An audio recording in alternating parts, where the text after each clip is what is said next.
Hello everyone, welcome back to this channel. In this video, I will show you the easy and clear steps on how to hide your View History Google Docs on computer.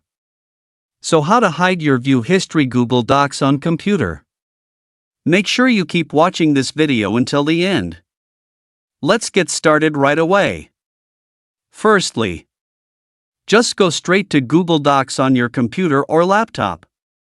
And this is the initial display of Google Docs. Just point the cursor to the top left of the screen. Here there are several menu icon options. Tap this three-line icon. Now several options will appear. And tap the Settings menu. Now you will enter the Settings menu.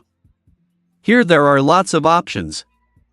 In the Show Your View History menu section, tap to deactivate it. When finished, tap OK. This feature allows users to hide the view history in Google Docs, so that others cannot see when the document was last opened. With an internet connection. So that's it, tutorial how to hide your view history Google Docs on computer. Thank you for watching.